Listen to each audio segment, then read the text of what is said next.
My fellow Americans, this was not a riot.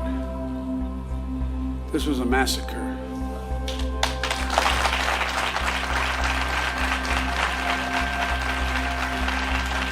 Among the worst in our history, but not the only one. We do ourselves no favors by pretending none of this ever happened, or it doesn't impact us today, because it does still impact us today. We can't just choose to learn what we want to know and not what we should know. We should know the good, the bad, everything. That's what great nations do. They come to terms with their dark sides. And we're a great nation. The only way to build a common ground is to truly repair and to rebuild. I come here to help fill the silence, because in silence, wounds deepen. And only, as painful as it is, only in remembrance do wounds heal. We just have to choose to remember. We memorialize what happened here in Tulsa, so it can't be erased.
All right. Well, good evening, everyone. We apologize for the technical difficulties. You know, that's technology. That's what it's all about. But winners make adjustments. I'm Dr. Tiffany Crutcher. I am the founder of the Terrence Crutcher Foundation and a proud member of the Historic Greenwood Black Wall Street Coalition. And today we're super excited to share with all of you out there about why it's so important that we get the Historic Greenwood District designated as a national monument. There's so many people who's actually put a lot of time and energy and efforts into making this happen. People who's no longer with us, and we believe that it's long overdue. And so I want to just name some of those coalition members. We have, of course, the Terrence Crutcher Foundation, the John Hope Franklin Center for Reconciliation, the Greenwood Cultural Center, the Greenwood Rising History Center, the Greenwood Chamber of Commerce, the Historic Greenwood Main Street. And if I'm missing someone, I promise you I'll make sure that I get you on the tail end as we do our call to action. And so without further ado, I would like to bring my colleague and co-chair on so he can share with you why it's so incredibly important to get this done and to get it done sooner than later. And so, Ruben, I'll turn it over to you.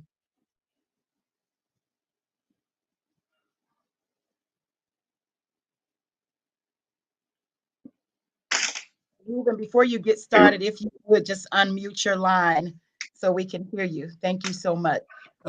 Thank you, Dr. Crutcher. I'd like to add that this is an initiative on effort to correct the historical record. We live in a community that not just suffered a tragedy, but also a community that was an example of stick-to-itiveness, to a spirit of community, to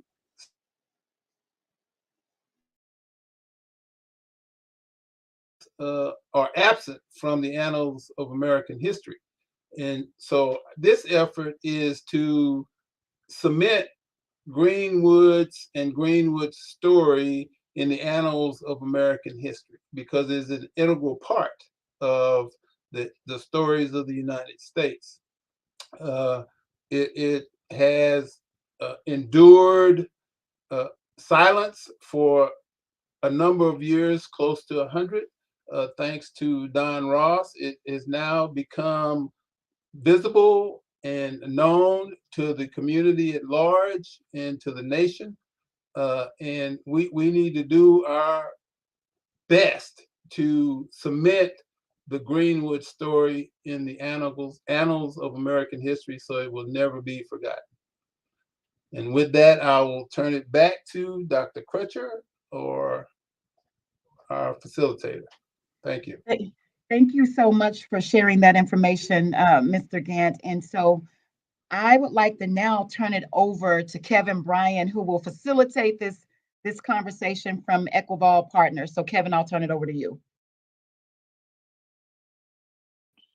Looking forward to having this conversation with all of you all today. We're going to do a little bit of kind of providing some information, some background as to what this process is, what are some of the different pieces that need to be taken care of here as we move towards that National Monument designation for the historic Greenwood Black Wall Street district. We're going to start off here. We're going to start off first with a little bit of why. Why now? Why is this such an important piece of history to make certain that we commemorate, that we memorialize? To do a little bit of that and to give a little bit of history of where this coalition has been, how we got to this point, Greg Robinson is going to come forward and give us a few words. Greg?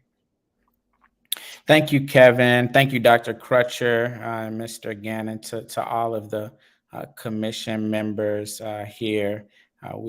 I'm happy to be a part of such a historic effort. And thank you for those who have tuned in either at the 12 o'clock or at this session. Certainly, community is at the center of this process to try and get a national monument. And that isn't simply something that we hope to be true. It's something that has to be true as signaled by President Biden. You heard a little bit of his words as we came on this evening, and his administration signaled really from the get-go that they were really looking forward to honoring a lot of the history across America that frankly had not gotten its just due. And certainly when you think about the history of the Greenwood District, really in its totality, that meets that mark. President Biden, the first president to come and speak in the Greenwood District, is certainly an ally and has given us an opportunity really to take advantage of powers that only the president has. And that is through something called the Antiquities Act, where a president can actually use that act to designate a national monument. And so with that sort of impetus, with that sort of energy, it gave new life to this effort that Mr. Gant talked about. Is something that has been going on for a couple decades. I'm going to talk to you a little bit about the process that we've gone through so far, how we've continued to try and bring community in to that process, because it is really pivotal to the overall success. And you will hear more technical details about what we need to do with some of our other partners a little bit later. But late in 2022, a coalition of stakeholders from across the Greenwood District, business owners, organizational leaders, leaders of churches and universities within the Greenwood area came together and set out to meet and get on the same page in terms of pushing for this national monument designation. That coalition then began to send letters to the president saying, hey, we are ready to have this national monument process begin. And joining with us in doing that were organizations from across the city and also from across the aisle. Even the office of the mayor sent in a letter of support to the president. And then we had our first community meeting. We held it at Vernon AME in early January, where we were really taking questions from the community about, hey, what does this mean, a national monument? What are the economic benefits or potential pitfalls to it? How do you designate a monument? What would ownership look like? All of those sorts of things. And we didn't have the answers. We were taking the questions so that we could engage and learn and understand. And because this is such an important and vital issue, we've been able to get the support of groups like the Sierra Club, groups like the Conservation Lands Foundation, who supported us in taking a trip to Washington, D.C. in early March, where we were able to meet with legislators on both sides of the aisle, and specifically with the Oklahoma delegation as well, tell them about the importance of the national monument and begin to ask some of the questions that the community had raised up. Now, our approach that we took was rooted in really a two-pronged approach to getting a national monument. And that is, one is certainly through the Antiquities Act, through the executive branch, but the other is through the Congress. Congress has the ability to designate a monument as well. And so we wanted to cover both bases, frankly, to give us the best chance to be successful in this. We learned a tremendous amount. I think the biggest takeaway, though, was that we've got to continue to have community engaged in the process. We've got to continue to get a tremendous amount of support coming from community around this monument. And so we are now in a place here in April where we're able to come back to community once again and say, hey, there are a couple of different ways coming up that community is going to be tremendously important in terms of moving this process forward. One, which you'll hear a lot about tonight, is sites. What goes in to making a site that the federal government can have some ownership in and can be used to designate the national monument status. The other is around what is the framework of the history that we're telling, right? The Greenwood District itself is one that has been around since the early 1900s. Currently, the National Park Service has the period of interest as 1905 to 1965. And that allows for us to tell the story of the growth of Greenwood, its destruction, its rebirth, and then its destruction again by eminent domain. But we could choose as a community to say, hey, we want to actually look at 1820 through 1965, for instance, giving us the opportunity to bring in the Trail of Tears, giving us the opportunity to bring in that early migration period into Tulsa, and to bring in, frankly, a story of the freedmen that isn't told enough. And so that's a decision as well that we could potentially make. There have been discussions earlier tonight about the boundaries. Is it 35 blocks? Is it 40 blocks? Is it 42 blocks? One of the exciting things about being able to actually have a national monument designation is that the story is finally told in a comprehensive form, not mired, frankly, by racism and politics that is mired us for so long before. So I hope tonight that you all are able, listening, to get the information that you've come for, because in order to actually make this happen, we're going to need everyone's support, literally writing and signing on to the petitions that we have for you. And we're going to need your opinions and your minds on to create the right framework for this moving forward. So thank you, Kevin. I know there's a lot to get to, but wanted to just lay that foundation for us. Hey, no worries. Thank you very much. We appreciate it, Greg. We're going to turn now very quickly to Gavin Noyes with Conservation Lands Foundation. Gavin and his team at CLF have been providing a great deal of support to this coalition to better understand the National Monument Designation process and to provide support in a number of the steps that need to be taken along the way.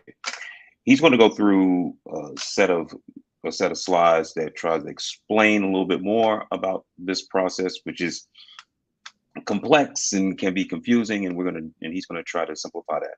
He's also going to introduce you to some colleagues from Cassidy and Associates and from the Sierra Club, who will give some perspectives on some of these issues as well. Gavin? Thank you so much, Kevin, and thank you, Greg, for the background, and to the co-chairs, Dr. Crutcher and Ruben Gant. It's a real honor to be able to make some small contributions to this effort. My name is Gavin Noyes, and I'm with the Conservation Lands Foundation. We are an organization that supports about 45 groups on the ground, grassroots, community-led groups in doing land conservation. And we were very involved in the Obama era national monuments. President Obama created 29 new national monuments and set a legacy of trying to create monuments that would reflect the diversity of all Americans and tell these untold stories, like what exists in the Historic Greenwood District. And currently, my role is helping to try and advance and support communities in moving about 15 national monuments forward under the Biden administration. And there's a real opportunity and a real urgency to try and get these as many across the finish line as we can during this administration. And like Kevin said, it's a complicated process. There's a lot to learn. And as Greg mentioned, the Biden administration is very committed to listening to the vision that each community has. And the Tulsa community, the Greenwood District, is totally unique in the country. You all have some deep stories. The coalition that has formed here has some tremendous leaders that that really have a lot of clarity and a lot of purpose and a strong voice and vision for how they want to see this happen here. But there's a lot of unanswered questions, and I know that the engagement of the full community and making sure that everybody has a say and has a voice and gets to contribute is paramount. So if we could start the slideshow, I'm going to go through just an overview of some of the complex pieces of what it takes to create a national monument. And then I'm going to go through 3 examples with some detail that have what I think are good relevance to the Greenwood District. And then I'll list a few other national monuments that are both proposed and recently designated. So what I'm going to cover is what is a boundary, what is a federal site, and what role can philanthropic partners play? And philanthropic partners means businesses, residents, volunteers, anyone that really wants to be involved and play a role with the Park Service. Next slide, please. And I also want to just mention that the Black Wall Street Coalition has a website called blackwallstreetcoalition.com. And there's a memo, a federal sites memo that is on that site that goes into greater detail than what I'm going to cover here. And so you can download that and view that. And you can also download the draft legislation, which is the way to get the National Monument created through Congress. Most of what I'm covering today is how to get it created through the Antiquities Act. So the first thing to know about a national monument, and in this case, the Greenwood, Historic Greenwood National Monument, would be managed by the National Park Service.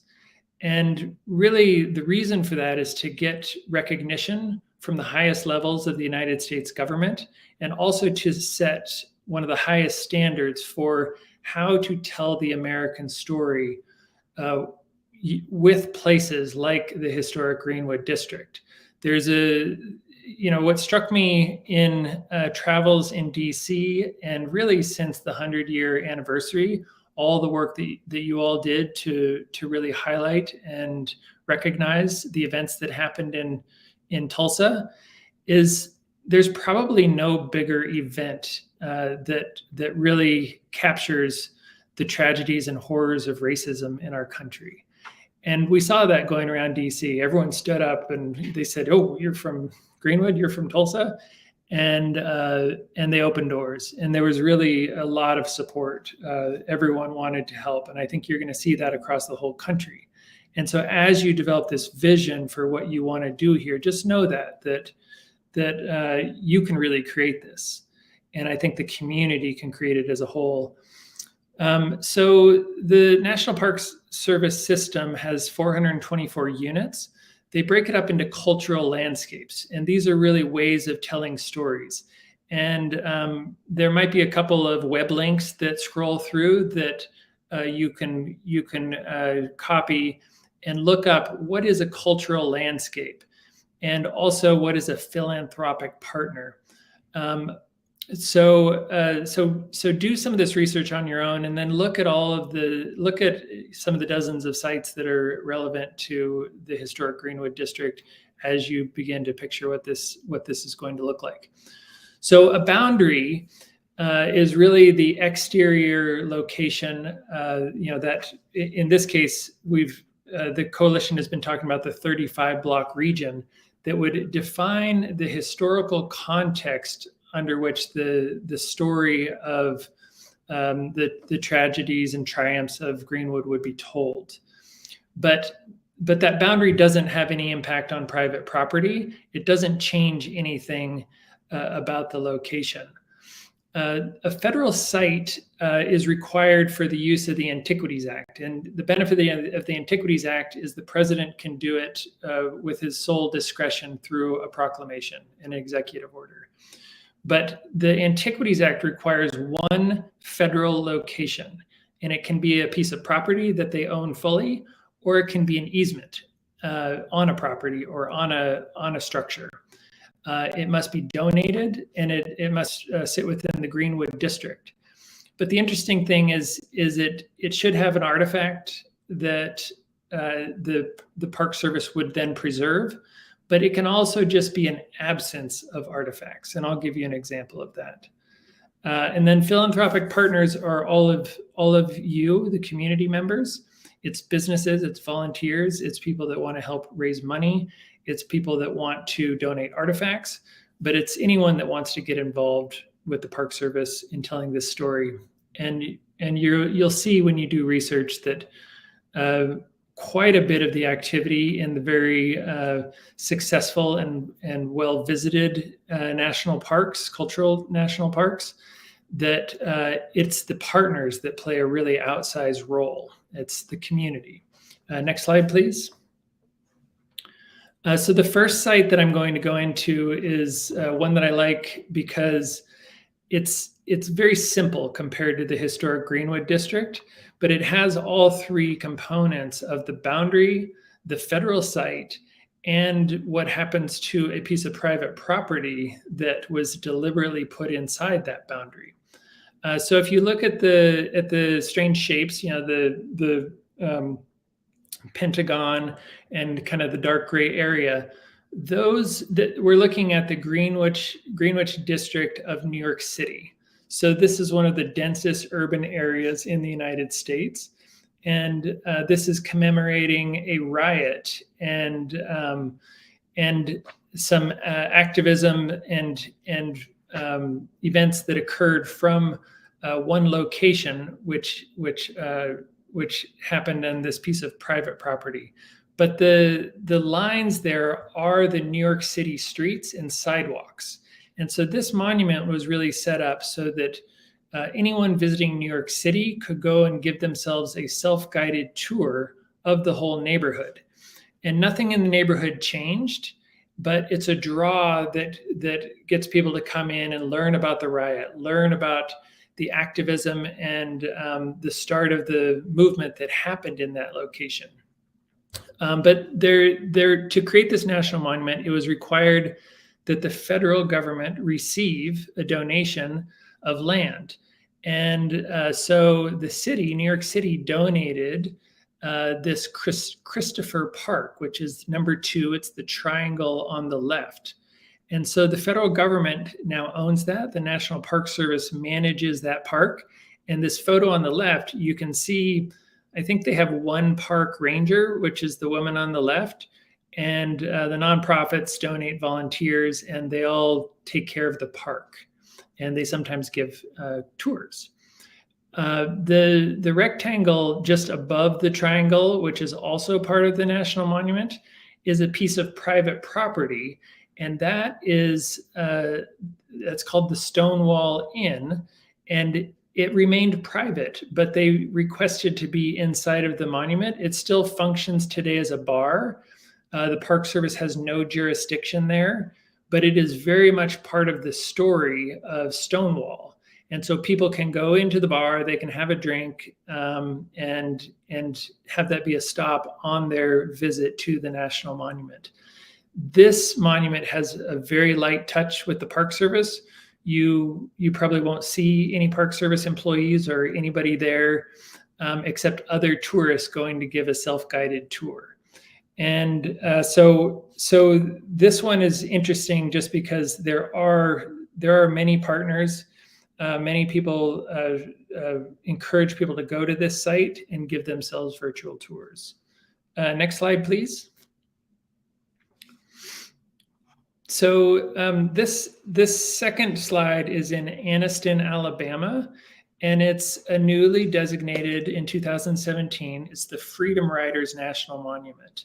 And this memorializes some violent events that were carried out by the Ku Klux Klan and racists as people were boarding buses. Freedom Riders were boarding buses to activate or to advance human rights. And this map on the right, it shows the 2 locations where the federal government has acquired property. On the very right-hand side of the map and the top right-hand side, you can see the footprint of the bus depot, which is pictured with the brick building on the left. The federal government was donated that full property, and that is becoming a visitor center. But it's not set up yet. They're actually partnered with Anniston City in this case, and with the Chamber of Commerce. And so this sign on the door says, "Coming soon. We're still working on our services, but for the time being, please go visit the Anniston Chamber of Commerce, and they'll tell you more about these sites, and they have some of the artifacts and things." But the reason I wanted to highlight this monument for the Historic Greenwood District is this site on the upper left of the map. It's shaped, it's got a couple of triangles. It is owned by the federal government, but the streets are not owned by the federal government. Again, those are left and maintained by the county or the state, I'm not sure which. But you can see the picture of the burning bus. That's a historic photo at the time that this event happened. But today it's an empty field. And you can see both of the grassy locations on the bottom are signs and places where there is an absence of antiquities. And so you can imagine as the Greenwood District thinks about what sites a private property owner might want to donate to the Park Service, you could think about an empty field where one of the buildings that got burned in the 1921 Race Massacre once existed. So the Park Service could protect an absence of something. It does not have to protect the presence of something like it does with the bus depot. Next slide, please. This third slide is for the Reconstruction era National Monument. And the other two monuments I showed you are very simple. This one is much more complicated, and it's actually gone through a series of changes as the Beaufort, South Carolina community has really told the story and identified its vision. They've actually taken this national monument to almost every state in the union to tell the story and to reinterpret sites that were already told for different reasons, but they're now telling the story through the network of the Reconstruction era National Monument based in Beaufort, South Carolina. And here again, you're going to see in this center map, you'll see the Penn Center National Historic Landmark District. That's the boundary of the park, but not everything in the boundary is controlled or even desired by the federal government. Everything exists. The Penn Center is a nonprofit that owns many of the buildings. And what they did is they donated 2 of their buildings to the National Park Service. And the photo on the left shows what's called the Brick Baptist Church. And the Penn Center decided that they wanted help in maintaining the image, allowing people to walk around the campus and have the Brick Baptist Church be part of the National Monument. But they still wanted to run it as a church. They still wanted to hold services every Sunday. They didn't want the Park Service to own the building. And so what they did is they donated the exterior bricks to an easement on the facade of the Brick Baptist Church to the National Park Service. And what that does is it allows the Park Service to maintain the exterior of the building, which can be very expensive. And it also allows the Park Service to give tours and have this be part of the Reconstruction era story and visitation of the public by the public that happens. And so they just donated the exterior facade, which is all the federal government needs to create a national monument. And it gives them a stake in the Historic Greenwood District. There were several other buildings that were donated. The building on the far right, which is also a brick building, is the old Beaufort Firehouse. And that one was owned by private owners named Billy and Paul Kieserling. And they gifted that entirely to the Park Service, who then renovated it and turned it into a visitor center. The third example from the Reconstruction era National Monument is a site that I don't have pictured called the Robert Smalls House. And that one's interesting because it was already designated a National Historic Landmark. And all that needed to happen in order for the federal government to have a stake to create a national monument was that the existing historic preservation easement just needed to be transferred over to the National Park Service. And I'm aware that in the Historic Greenwood District, there are sites that are already have easements for under the National Historic Landmark, which is managed by the Park Service. Those easements one of those easements could be transferred to the federal government. And as long as the Park Service holds that, that gives President Biden the authority to create a national monument. Next slide, please. So there's lots of examples of national monuments. Many of them were created by President Obama that celebrate African American history and many of the tragic events that have happened. There's two that are proposed right now that you can follow and support: the Emmett Till and maybe Mosley proposed national monument, and the Springfield Race Riot National Monument. And these are examples that that we could even bring some of the leaders in to tell you what they're doing in their sites. Again, these are simpler, not quite as complicated as Greenwood, and so the details are going to be different, and you all need to design what you want. I'd also encourage you to look at the Blue Ridge Parkway, which is a 500-mile long national park that has a more complicated composition of private and public and all kinds of easements and picnic areas and things like that. Next slide, please.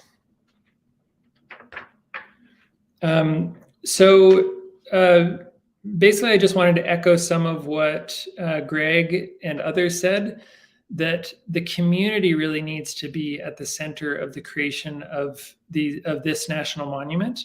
And your input and your vision for what you all want to happen is totally critical. There are ways, and I think the coalition has been talking about setting up a federal advisory committee of residents, of descendants that would really guide and shape the future of a historic Greenwood National Monument. And for private property owners, for businesses, any participation in a national monument is fully voluntary. And so you get to choose if and how you want to be involved, but it is something that brings recognition, it brings opportunities, but it's really up to the community to define what that looks like. And so those are a few examples. We'll open it up for questions later, but I first want to introduce Kai Anderson of Cassidy and Associates, based in Washington, D.C., and Ethan Manuel from the Sierra Club, also in Washington, D.C., and invite them to add anything else to this kind of complicated story. But thank you for your time. And again, it's a great honor to be getting to know the Greenwood District and some of your incredible leaders there. So thank you. So I'd just add a couple of things very quickly. I think Gavin gave a good overview, both of sort of how complicated national monuments can be, but also how simple in a way. And I'd like to underscore that from the perspective of saying two things. First, you all have a story that's of significant national importance. And with Tulsa Vision and Tulsa Advocacy and Tulsa Achievement, you're going to succeed in designating a monument that ensures that story is told to everybody, but told from a frame that makes sense and is true to the people of North Tulsa and to the people that were affected by the events both before and after the tragedy of 1921. And I think part of what was great about what Gavin did in describing various different monuments is you see that monuments can be many different things, but really need to be rooted in what the community wants. And I think I'll just leave it there and ask Ethan to add anything he might see here before we move to the next phase. But thank you, Gavin. I think that was a really good overview. Yeah, thanks, Klein. I don't have much to add because again, Greg and Gavin did a great job laying it out. I do just want to echo one of the things that Dr. Crutcher said at the beginning, and Ruben probably touched on this too, but one of the reasons to get this a monument and managed by the park system is that the history will not be erased. And you saw the clip from President Biden at the very beginning. And the Park Service does a great job of telling American history and playing it straight, right? Not hiding from the uncomfortable moments, not hiding from the racist moments and the massacres that wiped out, for instance, Black Wall Street, but also would do a great job of talking about the accomplishments and commemorating all the achievements that folks in Tulsa accomplished despite Jim Crow, despite institutional racism, despite the political climate at the time. So it is a real value to the community to have that story told by the park system, and then it will never be erased. That's your story will be told for generations and told well in a very sensitive way. And Gavin gave some great examples. Another example, if folks want more information, is there's a really inspirational monument in Birmingham, the Birmingham Civil Rights Monument that chronicles the civil rights struggle there. It is similar to the Greenwood proposal, and that's got a boundary that just marks off a walking tour in downtown Birmingham, and then points people to some land that's been donated to the federal government at the Gaston Motel, and then directs people to 2 churches, including the 4th Avenue Baptist Church, where those 4 little girls were murdered by Klansmen. So it's a great way of telling the story, great way of making it a destination, great way of generating economic activity for the community. But as Gavin and Kai and others have said, we're here just to support the community. Whatever you guys decide to do, we're going to support.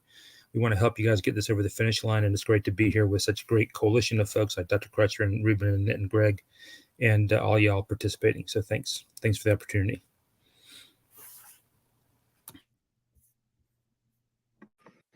Thank you so much, Ethan. And we'll go into our Q&A. And so I'm not sure if Kevin is still on, but we'll bring him on to facilitate that. If you have a question, please drop it in the chat. We definitely want to make sure that we get your questions answered. And I think we do have one in the chat. So Kevin, I'll turn it back over to you. All right, great. Thanks. And glad to be back. A couple of questions in the chat. We only have a few minutes left. I'm going to try to be as quick as we can. Support the idea. There's one person who wants to know how this might be different from the John Hope Franklin Reconciliation Park. Want to see if you could I'm actually going to turn to Ruben Gant to maybe answer that question, and others, if you have some thoughts, please add those. But Ruben? Okay, well, actually, the land that the park sits on is owned by the city, and we operate the park through a long-term management agreement with the city. We do have, though, adjacent to the park, just to the south of the park, we own property on the park, or south of the park, that is owned by the John Hope Franklin Center. So there's a combination of ownership there. One, a piece of the property is owned by the John Hope Franklin Center, and the park itself, the land itself, is owned by the city of Tulsa. Thank you. And if I could just add to that, Kevin, I mean, he said, what's the difference, with the park? And I'm sure Greg can add some color to it, but we have to be mindful that the Historic Greenwood District isn't just reduced to one area, to one street, one block. It was 35 to 40 square blocks that was burnt to the ground, a northern boundary, a southern boundary, a western and an eastern boundary, a community, a neighborhood where people lived, churches, dozens of churches that were in existence when this happened. And so I want for everyone to know that we're not just talking about one block. We're not talking about just one church. We are talking about making sure that we cement this story not just the tragedy, but the resilience of this community, the ingenuity, the Black excellence into the history books. Quite frankly, a story that was erased for decades, a story that I didn't get a chance to learn about in Oklahoma history. And we owe it to the people who came before us. This is a race. And you all, we are on the last leg of this race because we stand on the shoulders of our ancestors. We stand on the shoulders of the survivors who are no longer living, the survivors who are living right now. Mother Viola Ford Fletcher will be 109 in just a few short weeks. Mother Leslie Benningfield Randall is 108, and Uncle Red Hughes Van Ellis, who fought for this country, is 102. And so when people ask, why the rush and why now? Why not now? Why not us? Why not this community? We should be able to create the story that we want our children and our children's children to learn about, you know, for decades to come. And so I'm excited about this. And so, Greg, I'll turn it over to you just to add a little bit more, but it's really a great question, Yobanzi. But this was huge. Yeah, absolutely. And it is a great question. And Yobanzi, thank you. Should give you your flowers for being just an incredible asset to this community throughout the years. I think the main difference that I think is most relevant is really what happens when you have the National Monument designation. The Reconciliation Park actually has recognition that many other sites in the Greenwood District don't have. We know overall there has just been not enough recognition for the many different sites that hold historical value within the area. And so when you get the National Monument the National Monument designation coming from the federal government, it gives us the opportunity to tell a whole and complete story. Again, not mired by some of our past political difficulties and some of frankly, the racism that limits the way we tell that story. We can tell the story for the world, right? That is really supported by our federal government here. They're tremendous assets to that. The reality is that a site like Reconciliation Park then gets to opt in potentially to being a site within that national monument. That is the same case for the historic Vernon AME, for instance. It would be the same case for the Mabel B. Little House or the Greenwood Cultural Center or the area known as the Steps to Nowhere or Standpipe Hill. And we can go on and on and on, right, with these sites that have tremendous local and national and frankly worldwide appeal, but the ability to get this National Monument designation, to get the National Park Service engaged and involved within this area is what gives us that sort of opportunity. And so this really is taking Greenwood to the step. I can't say the next step because I don't think it's next. It's the step that should have long been there. But it's finally getting us to that place of national recognition, right? And so then we can tell that complete story. Thank you very much. I'm actually going to add something here. When you talk about telling the story and what that can bring. I work on a number of issues around country. One of the places that I've been working is down in South Carolina in Beaufort, St. Helena, with the Gullah Geechee Nation. And I was recently at Reconstruction Era National Monument and joined the facilities there. One of the things that I learned a little bit, maybe about 3 or 4 hours ago, is that area, because of Reconstruction Era National Monument, the attention that it has raised in the process of creating the National Monument and in the time since, they have been able to increase the eyes that are on that area, and particularly the eyes of the federal government. And there is now an $11 million investment was announced into that area. So it's not simply about a monument. Certainly that is important, but this is about raising the issue, raising the profile, and providing an opportunity to then go after some of that socio-economic development that I think a couple of folks mentioned a little bit earlier in this chat and have talked a little bit about during our noon hour discussion. So I want to make certain that we raise that issue and understand this is chess, not checkers. And what we're attempting to do is lay a number of pieces in a foundation of social economic uplift. And this monument is an important piece of that. Are there other questions that anyone has? Please go ahead and put those in the chat. We'll try to answer them. Are there folks on our team here that would like to see Gavin raising his hand? So Gavin, please.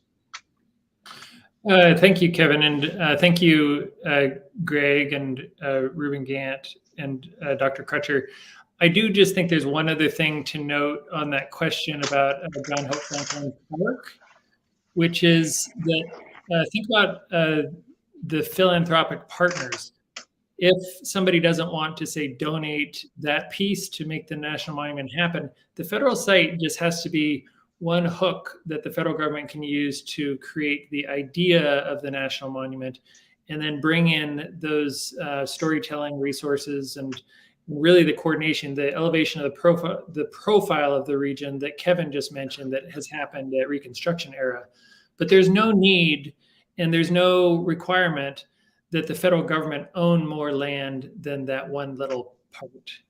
The John Hope Franklin Park can participate in whatever way it wants. The city of Tulsa owns the land, the nonprofit owns the park. It can tell the Park Service and say, hey, we want to be part of the walking tour. And would you please put us on the map and maybe have them visit these particular locations, which we think do a good job of telling this story. But it's a much bigger story. And if somebody, like the AME Church wanted to say, have some engagement with the public there, they could do that. They can say, hey, people are welcome to, step into the church when it's not disruptive and see things.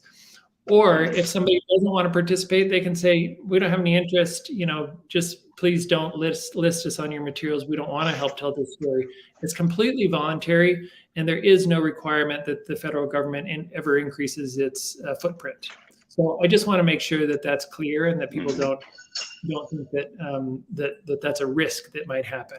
If you want it to happen, there's ways of making that happen too. But like the Harriet Tubman National Monument has decided to try and increase the footprint of the federal guidance down there. But I'll leave it there. But I just want to mention that. Hey, thanks, Gavin. There's a question in the chat that I think provides a very good segue to the call for action. So I'm going to turn to you, Dr. Crutcher. The question is that you mentioned well, hang on. Let me do another question here first. The 2005 National Parks Recon Survey indicates that based on the lack of integrity in the area, of the overall area, why are we not seeking first a new survey? So the question is around a new survey. We did have a survey that was done in 2005. Does anyone want to speak to that? I'm actually here. I'm going to turn to Ethan. Go ahead. Yeah, it's funny that someone mentioned that, Kevin. That's a great question. Because I don't know if Will Fadley's on, but Will and I were at the Park Service this morning, and I think the Park Service did indicate they're updating. They want to update that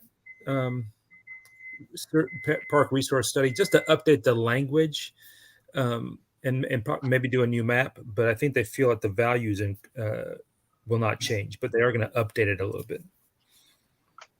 Okay, great. Let me add, thank you for Kevin, answering. if I can add just a little bit here. I think, the coalition has coalesced around the idea of having the boundary of the National Monument reflect that 2005 study, in part because it is something that had been looked at carefully by the federal government. I think we could also probably guarantee that it isn't a perfect map, and a perfect map doesn't exist. And one aspect of designating a monument and then working on the management plan for the monument over time is to refine that, right? And as additional things are learned, additional issues are raised, they be incorporated. And once again, reconstruction, National Monument's a great example. It started as a national monument designated by President Obama. Congressman Clyburn came back later and helped pass legislation that modified the boundaries and components of that. These are really living things. It's not going to be one point in time. It's going to be a monument that happens because the community wants it, and it's going to be a monument that becomes better over time as a result of input from community members, questions being asked, good questions like this one, and eventually getting to a point where the story is really being told in a robust and holistic fashion for all of the country. I mean, I think I should add here that, this reference to a lack of integrity in the reconnaissance survey refers to actual destruction of the entire neighborhood. No exactly right. original buildings exist. And so that's why you see the phrase, a lack of integrity, because buildings are gone. And a new study won't change a lack of integrity. Yeah. Thank you so much for that, Ruben. And Kevin, thank you for your impeccable facilitation. And I think I'm just going to give the call to action, and I'm going to allow Greg Robinson to put the bow on all of this, just to inspire hope, to let everyone know that this is so near and dear to our hearts. I saw Mr. Alvin Muhammad talk about the descendants. There are so many descendants. Just a few months back, we had a descendants luncheon, and we had close to 200 descendants sign the letter saying that they want this to happen. And I'm one of those descendants. And so if not now, when? If not us, if not our community, then who? It's going to be up to us to preserve this story. And again, we're on the last leg of this race. We stand on the shoulders of Maxine Horner, Homer Johnson, Don Ross, Julius Pigis, and so many more who fought this fight for us to get this done. And so I want to just shout out some of the supporters that we have so far. You heard me list our stakeholders and our coalition members, but we also have OSU Tulsa. They understand the significance of the land that campus resides, and they want to be a good community partner. We have Langston University, Tulsa. We have the National Main Street organization. We have the Austin African American Business Networking Association. We have the Oklahoma State chapter of the NAACP. We have the city of Tulsa and the city council, who actually passed a resolution in support of this effort. The Tulsa County Commission, and of course my sorority, they hosted their Midwest Regional Conference, and they had dozens of individuals go to our website, the blackwallstreetcoalition.org, to sign the petition. That was one of the questions. How do we sign on? You can go to the blackwallstreetcoalition.org and sign your name to that letter. Again, we're turning over every stone, whether it's the Antiquities Act or whether it's through Congress. We're going to get this done because we owe it not just to our forefathers, but we owe it to future generations. And so I am excited. And if you would like to write a letter in support, you can get that letter to Mr. Ruben Gant or to myself. We will definitely add it to the binder of the dozens of support letters that we have. And then I'm going to make one more ask. If you all would just share this broadcast. We hosted one earlier at 12 noon Central, and this one 5 p.m. Central. We want to get this out there to our entire community. We believe that it is important that you all know what's going on. We plan to introduce a bill in the coming days. We're going to upload that bill and that language on our website. Again, that's www.blackwallstreetcoalition.org for you all to read it. There's a wealth of information on the website if you want to just learn more about what we're doing, what this process is, and why it's important. But first, you got to ask yourself, why is it important for this community? It's about remembrance. And Greenwood was definitely a love story. And we believe that remembrance is a radical act of love. And so, with that being said, Greg, I'm going to give you, my brother, the last words. Thank you all so much. Well, I appreciate Dr. Crutcher, and I think about something. You know, the last generation, the generation that we are honoring, was remembered for what they gave to us, how they've inspired us, and frankly, this generation, those of us that are living and breathing right now, we will be remembered by how we are able to honor them. Are we able to honor them in the right ways? Are we able to finally get justice for them in all of the ways? And certainly when you think about recognition, when you understand how to truly recover from a tragic incident, recognition is one of the major components of that. That is one of the things that really puts this National Monument designation at the forefront of something that we need to get done. Having said that, it certainly doesn't solve all of our ills. It doesn't solve all of our ills in Tulsa, Oklahoma as Black people. It doesn't solve our ills as Black people across this country. There are more fights that have to occur, but we are living on borrowed time. When you understand where our survivors are, I have a feeling in my soul that they are hanging on literally to remind us every day that we have work to do. And so that is why it's time to put down the different corners that we often work in. It's time to work across the aisle. It's time to work across thought perspectives in the community to make sure that we can begin to accomplish things that are much larger than ourselves. This is one example of that. But we've got to continue the momentum that has been growing since the centennial was upon us, and now it's after it. We always knew that when the cameras went away, that there would be the descendants and those of us who've had our fathers and mothers fighting before. We would be the ones left to get this done. And so this is a part of that work. If you're sitting there and that is you, you need to sign this petition. Go on to the website, learn more about it if you have to. Write that letter to Dr. Crutcher or to Mr. Gant, but do not simply sit on the sidelines. At this point, it's not about having it our way. It's not about being perfect, being the enemy of good. It's about taking consistent steps forward to ensure that we correct something that should have been corrected a long, long time ago. Again, the people before us, they put in the work. We're in a different time now. There is no reason that we should not be getting justice, and that justice happens by getting small wins each and every day.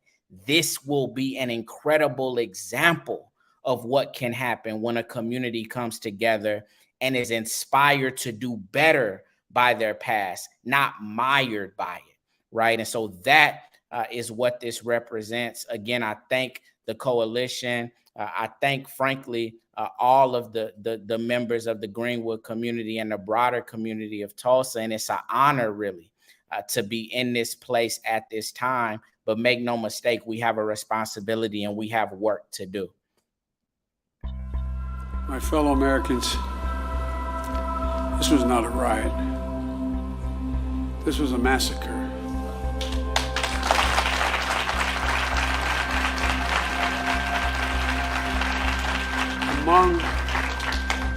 Among the worst in our history, but not the only one. We do ourselves no favors by pretending none of this ever happened, or it doesn't impact us today, because it does still impact us today. We can't just choose to learn what we want to know and not what we should know. We should know the good, the bad, everything. That's what great nations do. They come to terms with their dark sides. And we're a great nation. The only way to build a common ground is to truly repair and to rebuild.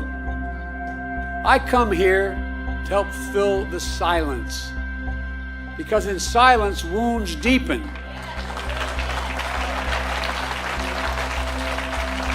Only, as painful as it is, only in remembrance do wounds heal. We just have to choose to remember. We memorialize what happened here in Tulsa so it can't be erased.